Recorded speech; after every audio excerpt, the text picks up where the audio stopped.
is a fresh experience.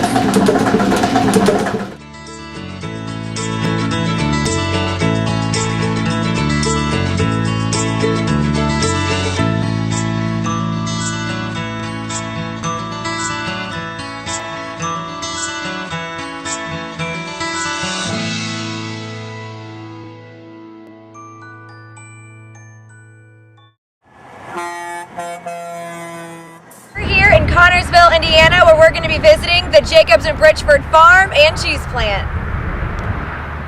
I'm here now with Leslie Jacobs, the co-owner of Jacobs Brichford Cheese. Leslie, thank you for having us here today. Well, we're glad to have you. We enjoy having people come out and see what we do.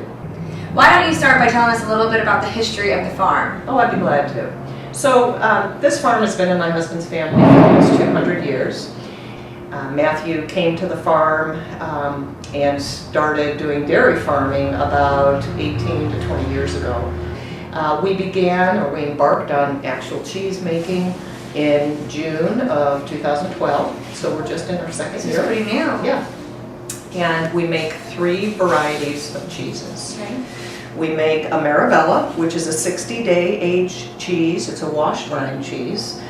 It means that the rind, the block of cheese is wiped down on all sides every day, flipped over, and the next day the same thing happens. It's washed again. That keeps the rind very soft, makes it very easy to eat. After 45 days, those cheeses are wrapped in a ripening paper, and they continue to be flipped for 15 days. And then at 60 days, they are ready to be sold. So that's the Marabella. We make 2 wheeled cheeses. We make Everton and Brianna.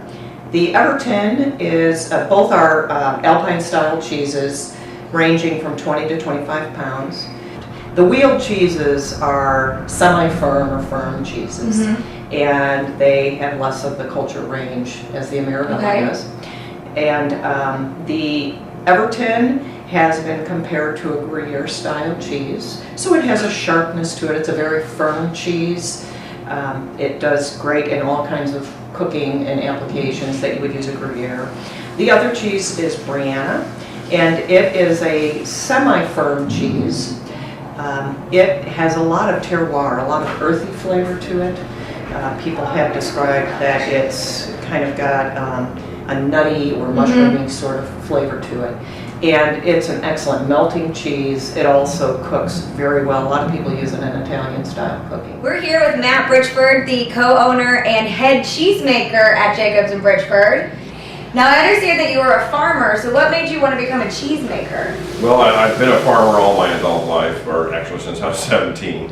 But we had a dairy farm. We started our dairy in '95. We were always grass-based, seasonal dairy. I always had cheese making in the back of my mind. I've always been a foodie and liked different types of food, particularly cheeses. Why did you decide to make the cheeses that you're making? Well, one thing we wanted to do was just have something different. You know, it's really hard to make cheddar and say, well, it's grass-fed and therefore it's worth more, and it's artisan made and it's worth more, but yet you can buy it for $3 at Kroger. So we were looking for product differentiation. Also, there's more than there ought to be of poorly made artisan cheese in the United States, and I really want to try and ramp up the cheese culture amongst farmstead cheesemakers. And so we picked some cheeses that have a different flavor profile, a little harder to make, and take a little more work and time, and it's paying off slowly but surely. Yeah. Well, Matt, thank you for bringing us out here today and for showing us the cheese making process. We had a good time. I got a little arm workout in. It's a tough job you do. Well, we're glad to have you, and I'm always happy to share what we're doing here, and it's important that people know where their food comes from. Definitely, We're ready to share it anytime. Well, thank you, and I think everyone's going to enjoy it. Well, thank you for joining us again. It's been another great episode of A Fresh Experience.